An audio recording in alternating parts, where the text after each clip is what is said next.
It is a pleasure to greet you as always. I hope you are well.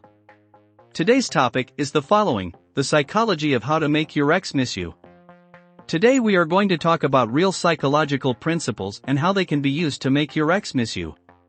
Everything I will talk about today comes from psychology. Overall, there are 8 main things I want to talk about.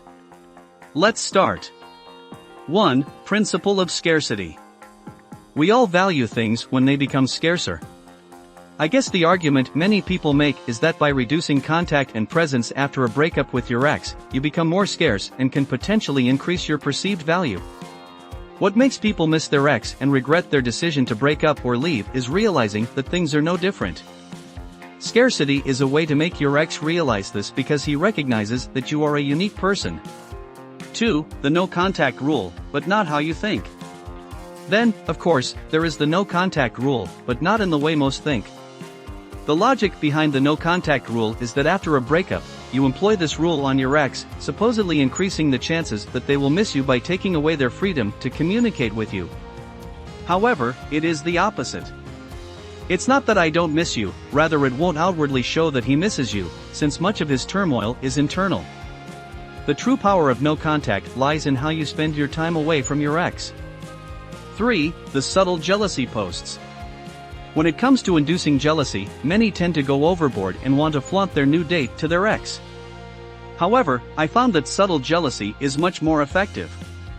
It's about positioning yourself in a way that suggests you've moved on, letting your ex connect the dots without telling them.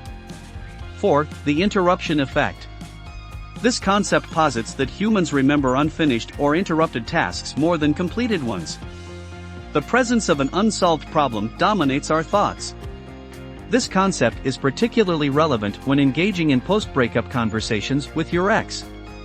The key to a conversation is not who starts it, but who concludes it and how it ends. The unexpected end of the conversation makes it more likely that your ex will start another conversation in the future. 5. Make decisions based on attachment styles. If there's one thing to take away from all this psychology discussion, it should be this. Understanding attachment styles is critical, especially in the context of breakups and post-breakup behavior. Recognizing your ex's attachment style can be transformative. It allows you to communicate in their language. Generally, there are 3 types of insecure attachments. Anxious attachment style. People with this style exhibit anxious behavior when their central fear, abandonment, is triggered. When they feel abandoned, they tend to panic. Dismissive and avoidant attachment style. These people highly value their independence.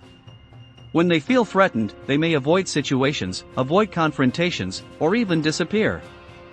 Fearful and avoidant attachment style. This style combines the core fears of anxious and avoidant people. If your goal is to make your ex miss you, your first step should be to identify his attachment style. 6. Cognitive dissonance. What exactly? Cognitive dissonance arises when there is a conflict between beliefs and actions, causing discomfort. For example, if your ex convinces herself that breaking up was the right decision, but is constantly reminded of it, this dissonance could amplify her longing for you. Taking the dismissive and avoidant attachment style as an example, understanding their need for space and providing it to them can pave the way for cognitive dissonance. As he lets his guard down and remembers precious moments, he may experience feelings contrary to his initial post-breakup beliefs, which is when he starts to miss you. 7. Social comparison theory. Social comparison theory posits that people have an inherent drive to evaluate themselves in comparison to others. After a breakup, it is common for people to engage in social comparisons as a way to process the end of the relationship and understand their feelings. When your ex perceives that you are better after the breakup, several psychological processes come into play. Nostalgia and regret. Re-evaluation of self-esteem. Desire for family comfort. Question the breakup. Affiliation search. 8. The contrast effect. The real test comes when you enter a new relationship and move past your honeymoon phase. That is the crucial moment when you begin to compare your feelings in both relationships, embodying the essence of the contrast effect. If his new relationship falls short of the bond he shared with you, he may begin to question his decision and long for the moments he spent with you. This introspection leads to greater concentration on cherished memories and experiences. You are an essential part of what we do on this channel. For this reason, we keep an eye on what you need, and if it is your desire to recover your ex correctly and effectively, you must click on the link below.